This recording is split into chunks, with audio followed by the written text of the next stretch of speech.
Oke, assalamualaikum warahmatullahi wabarakatuh. Baiklah di sini Ibu akan mengajarkan secara video pembelajaran tentang materi yang selanjutnya, yaitu kita ngebahas tentang perbandingan trigonometri sudut berelasi di berbagai kuadran atau sudut-sudut yang berelasi di berbagai kuadran. Jadi sini sudut-sudut yang berelasi di berbagai kuadran.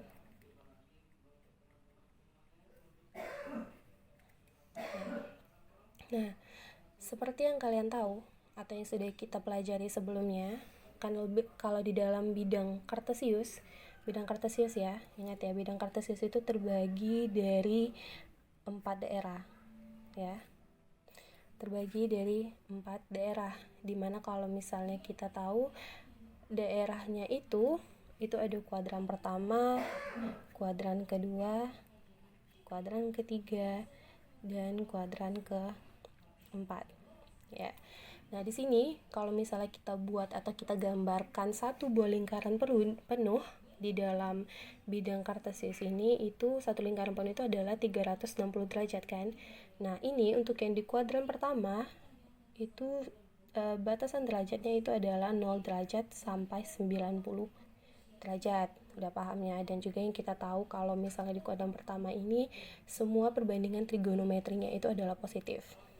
Jadi positif. Ya, maksudnya itu ya sin, cos, tangen, kotangen, sekan, dan kosekannya itu positif.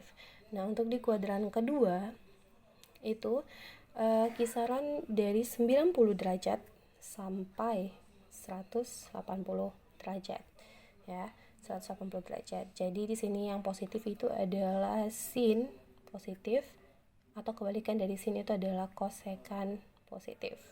Ini udah paham ya, cuma Ibu ingatin lagi karena ini akan berpengaruh di materi kita, karena dia sudut-sudut yang berelasi di berbagai kuadran. Selanjutnya untuk di kuadran ketiga itu dari 180 derajat sampai 270 derajat, dimana kuadran ketiga itu yang positif adalah tan, dan kebalikan dari tangen itu adalah kotangen ya. Selanjutnya selebihnya negatif. Selanjutnya untuk di kuadran keempat itu dari kisaran 270 derajat atau kembali lagi ke awal atau 360 derajat ya. Jadi di sini di kuadran keempat itu yang positif adalah cos dan sekan. Oke, ini untuk dasarnya. Nah, seperti yang kalian tahu kalau kuadran itu kan adalah penggolongan atau pengklasifikasian sudut. Jadi kalau misalnya kita sudah tahu atau sudah paham tentang bidang kartesius atau pembagian kuadran-kuadrannya ini, kalian bisa menentukan rumus-rumus dari masing-masing sudut yang berelasi di berbagai kuadran. Karena di sini kuadrannya ada 4, jadi kita bahas satu-satu. Yang pertama itu sudut yang berelasi di kuadran pertama. Kuadran pertama ya, yaitu dari kisaran 0 derajat sampai 90 derajat. Jadi di sini rumus sudut yang berelasi di kuadran pertama itu kan kalian lihat kalau misalnya di kuadran pertama itu derajatnya kisaran cuma 0 derajat sampai 90 derajat ya. Maka rumusnya itu untuk sin dia karena sebenarnya itu bisa menggunakan 0 derajat sama 90 derajat, tapi biasanya itu jarang menggunakan 0 derajat. Jadi kita di sini menggunakan 90 derajat ya untuk di kuadran pertama. Jadi rumusnya itu adalah sin 90 derajat dikurang alfa. Karena alfa ini apa? Alfa itu merupakan simbol dari sudut yang akan kita tentukan nanti. Dan ini kenapa negatif, Bu? Itu dia negatif karena kan kita mau menentukan sudut yang berelasi di kuadran pertama, di mana kuadran pertama itu dia kisaran derajatnya cuman sampai 0 derajat dan 90 derajat, tidak ada yang lebih dari 90 derajat. Makanya kita menggunakan tanda pengurangan supaya dia tetap tergolong berada di kuadran pertama. Karena kan 90 dikurangkan dengan berapapun dia hasilnya tetap akan berada di kuadran pertama ya, asalkan dia kisarannya tetap berada di 0 sampai 90 derajat. Paham ya? Makanya di sini tidak Ibu gunakan tanda tambah, karena kalau misalnya di sini 90 derajat ditambah 1 derajat, misalnya 1 tambah 1 derajat, itu hasilnya adalah 91 derajat, dimana 91 derajat itu sudah berada di kuadran kedua, karena lebih dari 90. Paham ya?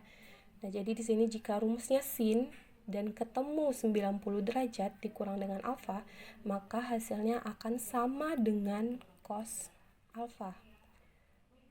Loh, kenapa cos alfa, Bu? Nah, ini Ibu Ibu buktikan kenapa dia sin 90 derajat kurang alfa itu sama dengan cos alfa. Jadi di sini pembuktiannya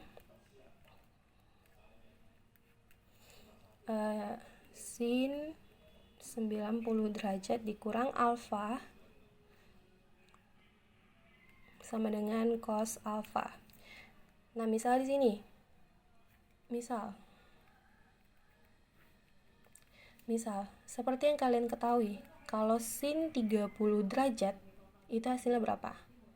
Setengah ya. Nah, sin 30 derajat itu dia hasilnya akan sama dengan cos 60 derajat. Ya enggak? Sin 30 derajat itu hasilnya setengah dan cos 60 derajat itu hasilnya juga setengah.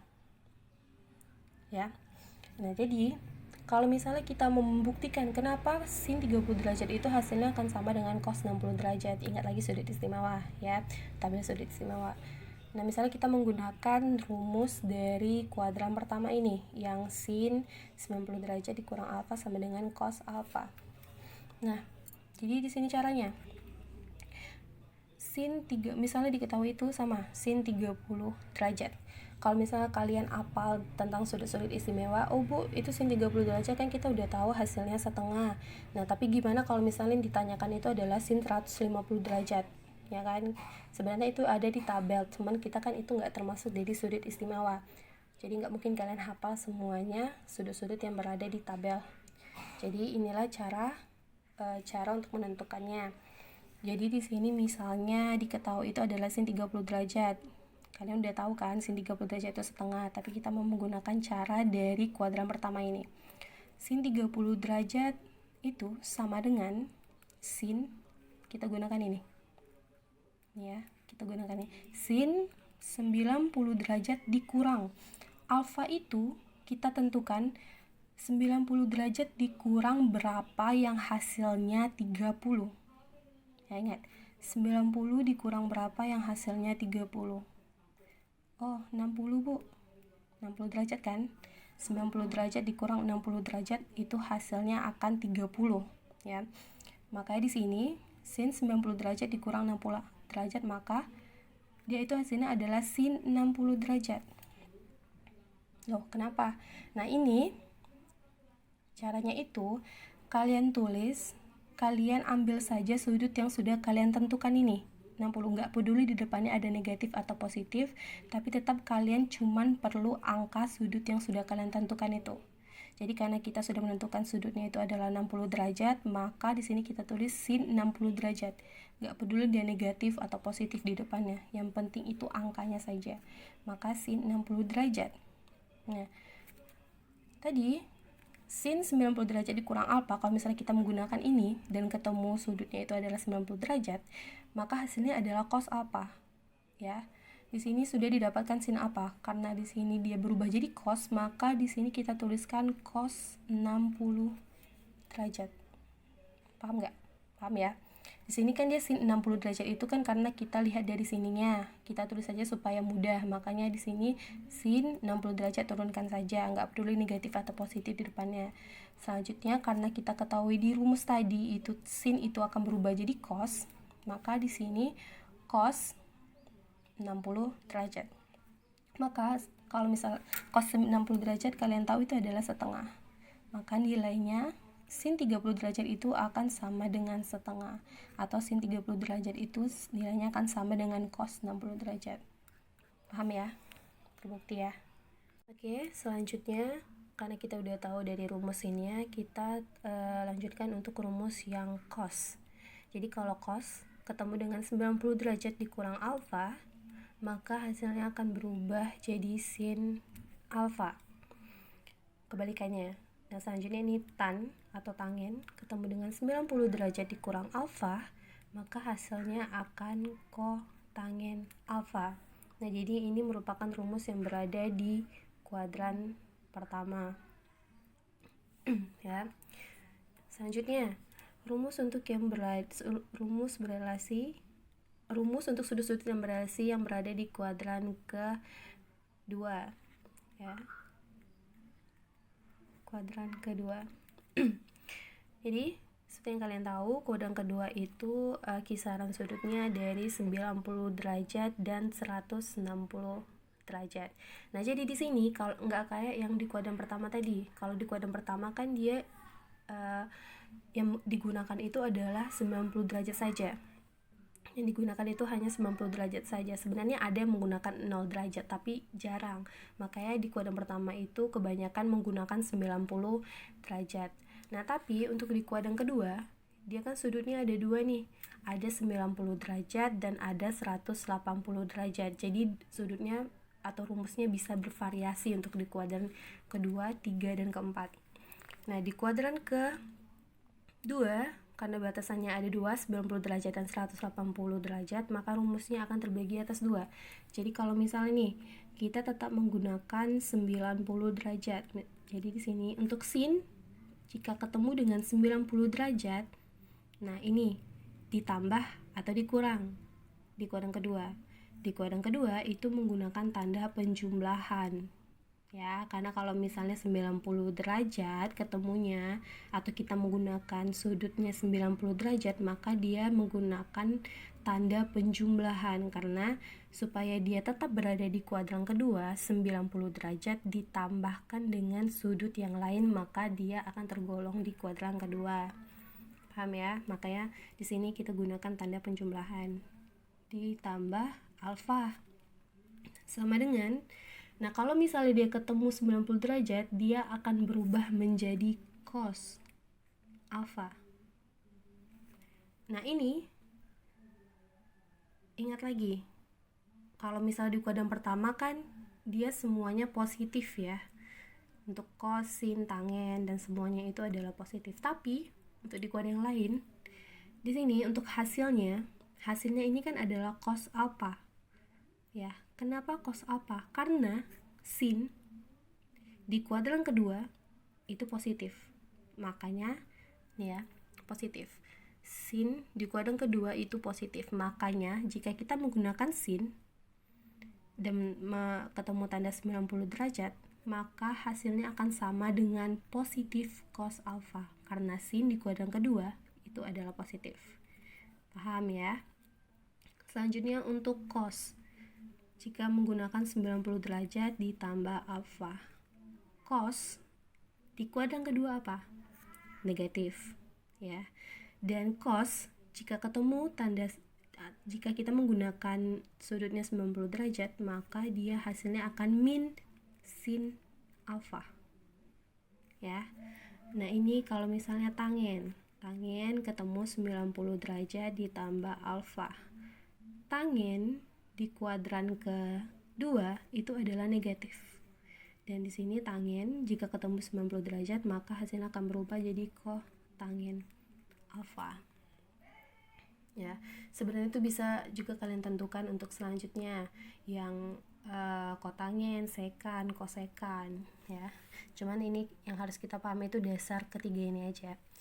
Nah, karena tadi dikatakan di kuadran kedua itu kita bisa menggunakan 90 derajat dan 180 derajat. Jadi ini untuk rumus yang menggunakan 90 derajat. Nah, bagaimana kalau untuk rumusnya menggunakan 180 derajat, Bu? Nah, jadi gini. Misalnya di sini sin ketemu 180 derajat dikurang alfa. Ya. Kenapa dikurang? Karena kan dia batasnya sampai 180 derajat. Kalau lebih dari 180 derajat dia sudah berada di kuadran ketiga, makanya di situ menggunakan tanda pengurangan.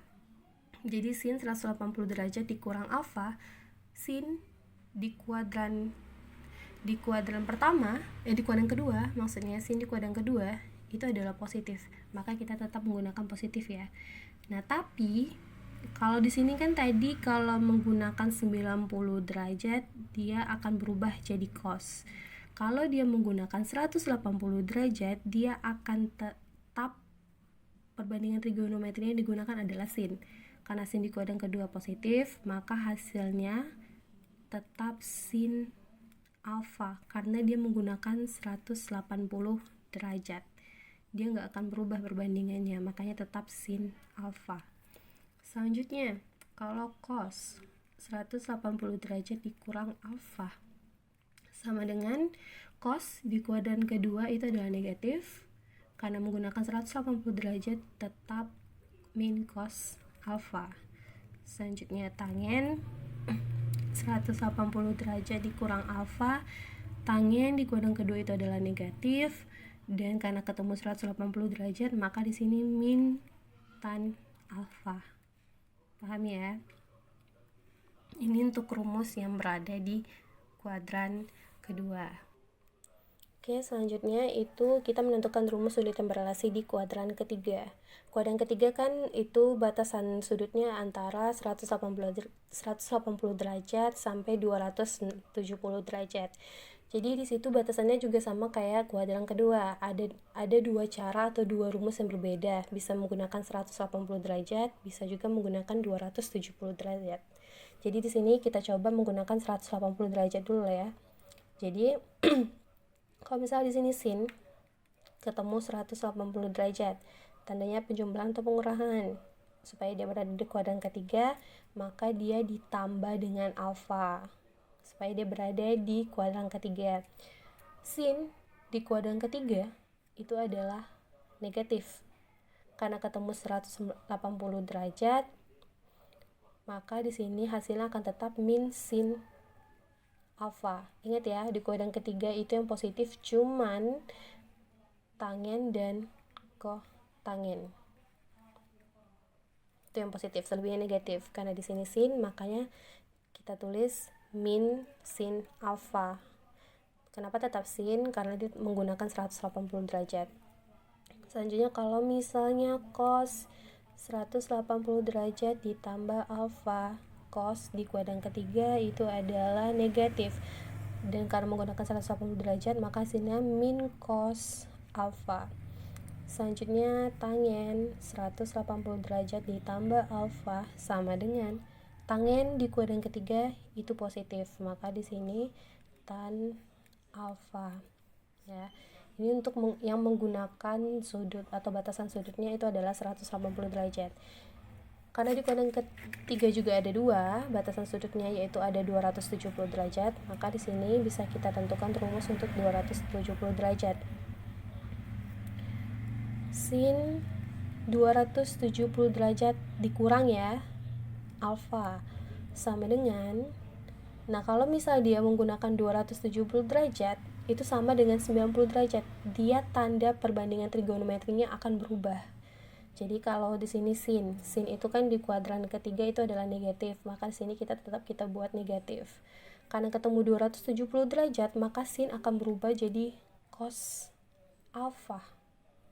Paham ya? Ingat lagi untuk yang di kuadran pertama, kalau ketemu 90 derajat dan 270 derajat atau sudut yang tegak lurus, dia akan berubah tanda trigonometrinya atau perbandingan trigonometrinya. Sin di kuadran ketiga itu adalah negatif. Kenapa jadi cos? Karena dia ketemu 270 derajat. Paham ya? Selanjutnya ada cos 270 derajat dikurang alfa. Cos di kuadran ketiga itu adalah negatif. Karena ketemu 270 derajat maka akan berubah jadi sin alfa. Selanjutnya ada tan 270 derajat dikurang alfa sama dengan tan di kuadran ketiga itu positif, maka tidak perlu kita tuliskan tanda negatifnya. Karena ketemu 270 derajat maka hasilnya akan sama dengan kotangen alfa. Jadi ini untuk rumus sudut yang berrelasi di kuadran ketiga. Selanjutnya sudut yang berrelasi di kuadran yang terakhir atau kuadran keempat. Kuadran keempat itu kisarannya dari 270 derajat sampai 360 derajat ya. Jadi di situ batasan sudutnya ada dua. Bisa menggunakan 270 derajat, bisa juga menggunakan 360 derajat. Jadi di sini misalnya untuk sin kita gunakan 270 derajat dulu ya. Dia harus dijumlahkan supaya dia tetap berada di kuadran keempat. 270 derajat ditambah alfa, maka hasilnya sin di kuadran keempat kan yang positif itu adalah cos dan sekan. Maka karena di sini sin di kuadran keempat negatif karena ketemu dengan 270 derajat, maka dia akan berubah jadi cos alfa. Ya, paham ya? Selanjutnya ada cos 270 derajat ditambah alfa. Cos di kuadran keempat itu adalah positif. Karena ketemu 270 derajat, maka akan berubah jadi sin alfa. Selanjutnya ada tan 270 derajat ditambah alfa. Tangen di kuadran keempat itu adalah negatif. Karena ketemu 270 derajat, maka akan berubah jadi kotangen alfa. Ini untuk yang menggunakan batas 270 derajat. Nah, gimana yang menggunakan batas 360 derajat, Bu? Oke, jadi di sini ada sin 360 derajat dikurang ya. Dikurang supaya dia tetap berada di kuadran keempat. Dikurang dengan alfa sama dengan sin sama dia negatif di kuadran keempat itu ada. Di kuadran keempat sin itu adalah negatif, maka tetap kita tulis negatif. Karena dia menggunakan 360 derajat, gini aja supaya ibu patokannya gini, supaya kalian tetap ingat dia berubah atau enggaknya saat kapan. Gini aja, kalau misalnya nih ya patokannya sebagai pengingatnya, kalau dia menggunakan 90 derajat dan 270 derajat atau sudut yang tegak lurus ya, lurus, maka perbandingan trigonometrinya itu akan berubah. Nih, berubah. Kalau kalian menggunakan 90 derajat dan 270 derajat. Tapi kalau kalian menggunakan 270 derajat dan kalau kalian menggunakan 180 derajat dan 360 derajat atau sudut yang berpelurus ya, maka dia trigonometrinya akan tetap. Nih, itu aja ingatnya. Kalau misalnya menggunakan sudut yang tegak lurus ya, atau 90 derajat dan 270 derajat, maka perbandingan trigonometrinya akan berubah. Tapi kalau menggunakan sudut yang berpelurus 180 derajat dan 360 derajat, maka trigonometrinya akan tetap.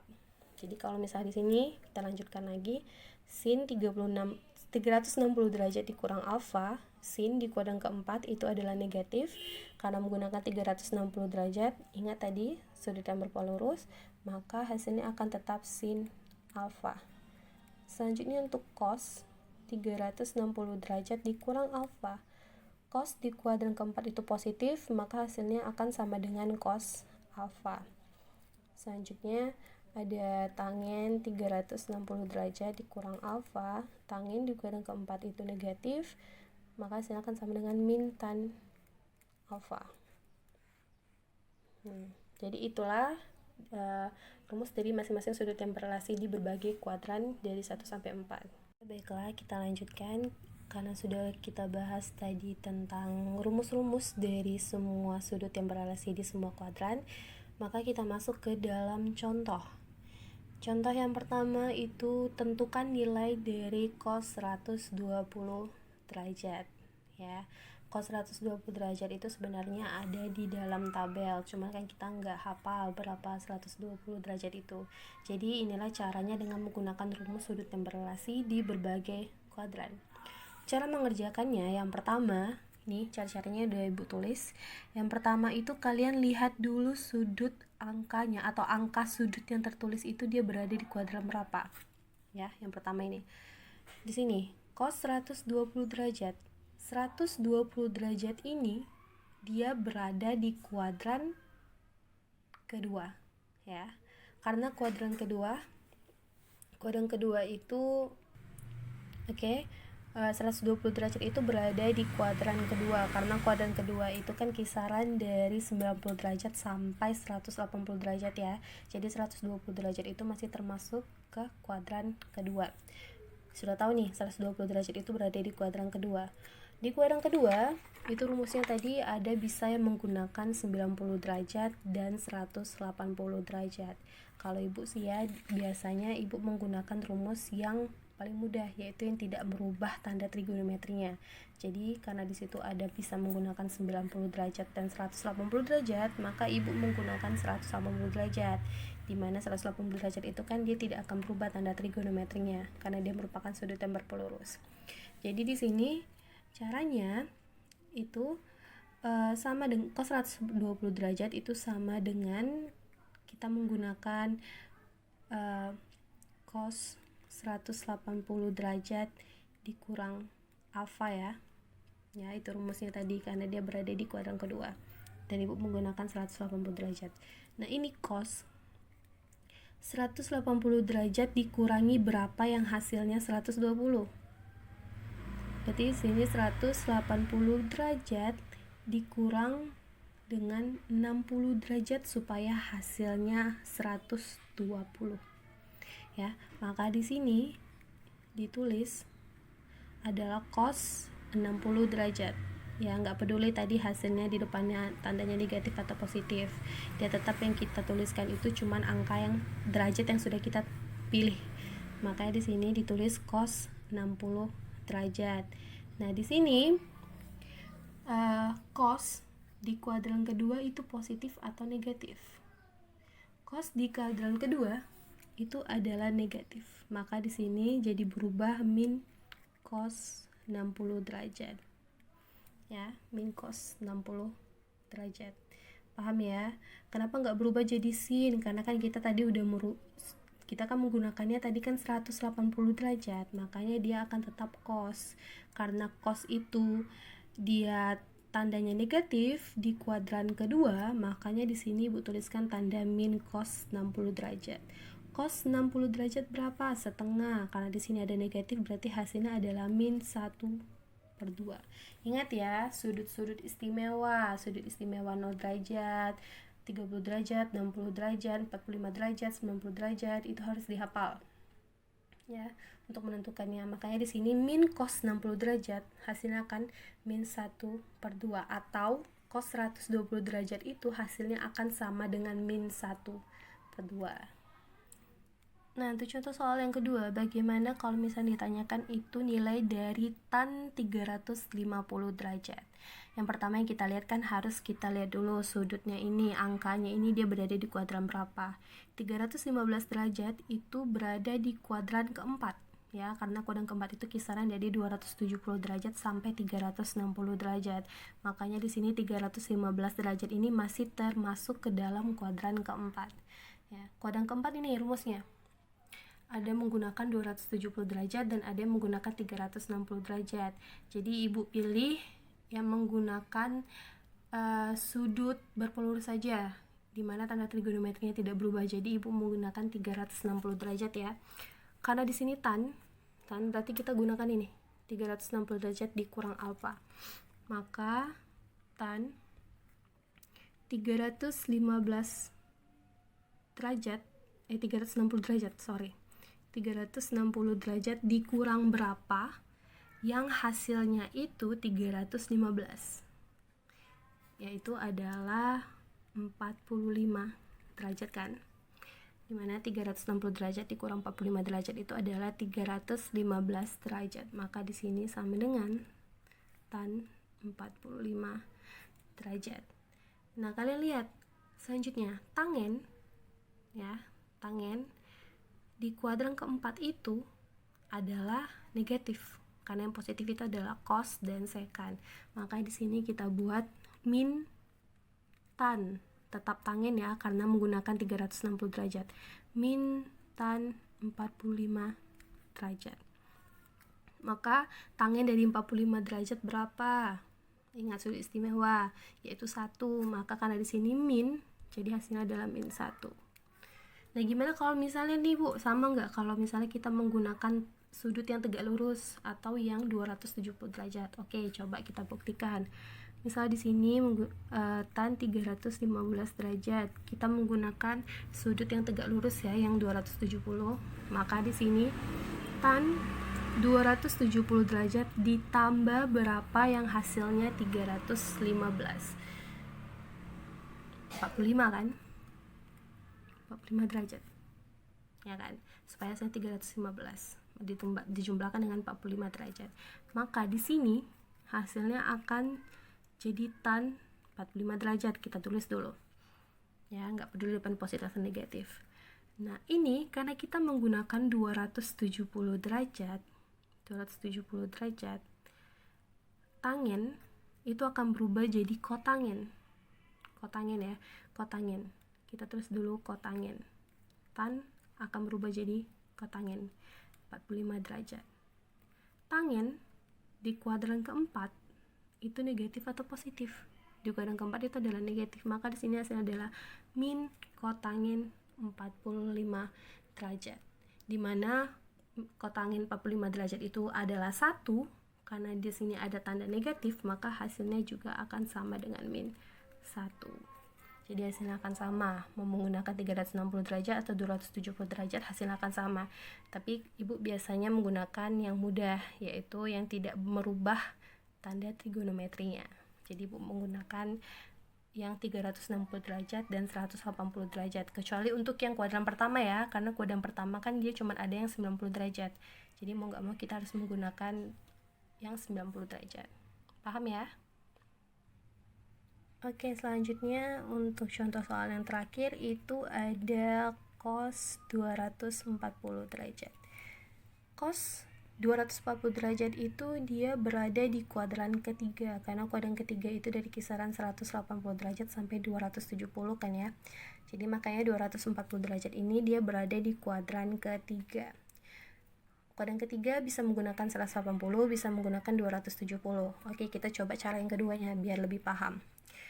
Jadi cos kalau misalnya kita menggunakan 180 derajat harus dijumlahkan dengan 60 derajat supaya hasilnya akan 240.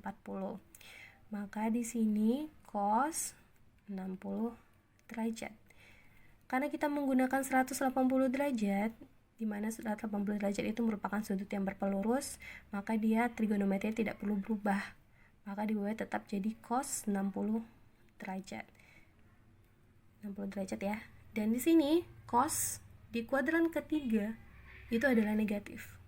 Maka di sini jadi berubah min cos 60 derajat.